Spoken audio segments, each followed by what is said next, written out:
Hello दोस्तों, कैसे हो आप सब। मैं ललित आपका फिर से स्वागत करता हूं आपके अपने YouTube channel Lalit study number 1 में। और दोस्तों मैं फिर से हाजिर हूं आपके सवालों के जवाब लेकर। जैसे लगातार भाई और बहनों कमेंट आ रही कि सर जो यूपी जूनियर असिस्टेंट की 5512 बच्चे जो शॉर्ट लिस्ट हुए मुख्य परीक्षा के लिए, ठीक है दोस्तों, उसका एग्जाम कब तक हो सकता है और जो इसका एग्जाम का लेवल क्या रहने वाला है, हार्ड रहने वाला है, नॉर्मल रहने वाला है या मॉडरेट रहने वाला है, और जो इसका सिलेबस इस बार क्या होने वाला है।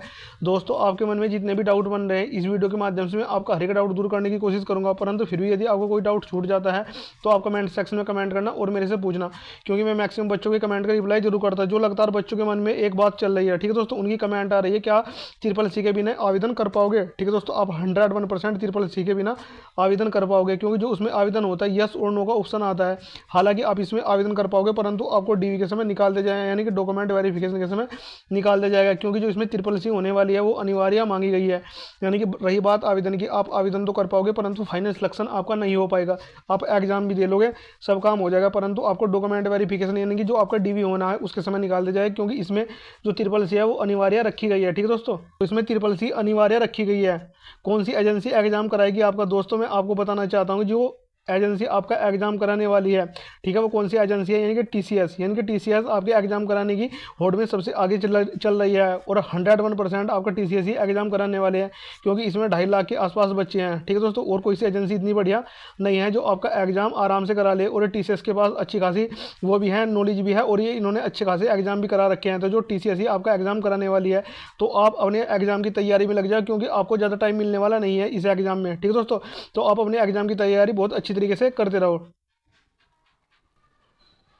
दोस्तों अगर आप भी यूपी जूनियर असिस्टेंट यानी कनिष्ठ सहायक की तैयारी कर रहे हैं तो ये चक्षु पब्लिकेशन की बैच बुक आपके सामने निकल कर आ रही है, क्योंकि इस पुस्तक को आपके सिलेबस के अकॉर्डिंग तैयार किया गया है। यानी कि जो जो टॉपिक आपके इस भर्ती के अंदर पूछे जाते हैं वे सारे इस पुस्तक के अंदर इंक्लूड होने वाले हैं। ये नवीनतम पाठ्यक्रम और पैटर्न पर आधारित है, यह 100% गारंटेड है, और इसके साथ ही आपको 2 सोलोड पेपर और 20 प्रैक्टिस सेट भी मिलने वाले हैं, क्योंकि इस पुस्तक को आपको सिलेबस के अकॉर्डिंग तैयार किया गया है। आप इस पुस्तक को ऑनलाइन ऑफलाइन और अपने नज़दीकी बुक स्टोर से भी परचेज कर सकते हैं, और मैं से खरीदने का लिंक अपने वीडियो के डिस्क्रिप्शन दे दूंगा, आप इसे वहां से भी जाकर परचेज कर सकते हैं। मेरे कहने से आप इस पुस्तक का एक बार अध्ययन जरूर कर लेना। यदि आपने इस पुस्तक का अध्ययन कर लिया और आपने ये एक बार पुस्तक पढ़ ली तो आपको 101% 2024 में नौकरी मिल जाएगी, क्योंकि जो जो टॉपिक होते हैं ये सारे इस पुस्तक के अंदर इंक्लूड होने वाले हैं, और जो आपका जिस सब्जेक्ट में जितना मार्जिन है वो सारी इस पुस्तक के अंदर मिलने वाला है। तो ये चक्षु पब्लिकेशन की बहुत बेस्ट बुक सामने निकल कर आ रही है। ठीक है दोस्तों, तो मैंने आपको बता दिया कौन सी एजेंसी आपका एग्जाम कराने वाली है और कितना टाइम आपके पास बचा हुआ है। मात्र 60 दिन का टाइम आपके पास बचा हुआ है। जैसे आचार संहिता खत्म होती है और इसका लोकसभा के चुनाव का रिजल्ट आ जाता है, ठीक है दोस्तों,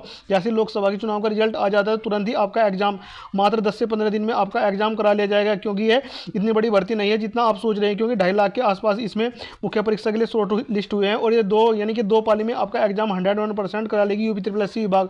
तो आपको इस एग्जाम की तैयारी में लगना है यदि आपको इस भर्ती के अंदर सिलेक्शन लेना है। सेव स्कोर क्या रहेगा इस बार फाइनल सिलेक्शन के लिए। ठीक है दोस्तों, जो जो इसमें सब्जेक्ट और जो जो टॉपिक पूछे जाते हैं मैंने आपको किसके बारे में बता दिया कि आपको चक्षु पब्लिकेशन की पुस्तक से अध्ययन करना है यदि आपको इस भर्ती के अंदर सिलेक्शन लेना है। ठीक है दोस्तों, और इसमें आपकी टाइपिंग भी होने वाली है, तो इसी वजह से इसकी कट ऑफ ज़्यादा हाईएस्ट नहीं जाती है। यदि आपने इसमें 60% भी 60% भी अपना स्कोर कर लिया, और इसमें 1/4 की निगेटिव मार्किंग होती है, यानी कि 1/4 की निगेटिव मार्किंग काट कर यदि आपने 60% भी इस भर्ती के अंदर अपना स्कोर कर लिया तो आपको सिलेक्शन लेने से कोई नहीं रोक सकता।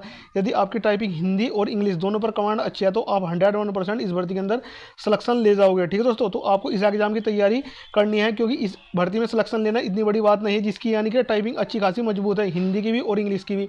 यानी कि बहुत से बंदों की तो हिंदी की टाइपिंग अच्छी होती है और बहुत सौ की इंग्लिश की, परंतु इसमें दोनों ही टाइपिंग अच्छी होनी चाहिए, जब भी आपको इस भर्ती के अंदर सिलेक्शन हो जाएगा। यानी कि हिंदी और इंग्लिश दोनों को साथ साथ लेकर चलना होगा, और 2 से 3 घंटे आपको टाइपिंग पर भी ध्यान देना होगा, क्योंकि टाइपिंग इतनी आसान नहीं जितना आप सोचते हो। टाइपिंग जैसे ही आपका इसका रिजल्ट आता है तो महज 30 से 40 दिन में इसकी टाइपिंग भी आपकी करा ली जाती है। तो आपके हर एक डाउट दूर होगा जो आपके मन में बन रहा था। ट्रिपल सी का भी डाउट दूर होगा, क्योंकि मेरे पास लगातार बच्चों के कमेंट आ रही थी। ठीक है दोस्तों, फिर भी यदि आपको कोई डाउट छूट गया तो आप कमेंट सेक्शन में कमेंट करना और मेरे से पूछना, मैं आपका कमेंट का रिप्लाई करने की कोशिश करूंगा। यदि आपको वीडियो अच्छी लगी तो लाइक करना, और यदि आप चैनल पर पहली बार विजिट करें तो चैनल को सब्सक्राइब जरूर करना। मिलते हैं फिर इसको नेक्स्ट वीडियो में बेहतरीन अपडेट के साथ। Thanks for watching all of you.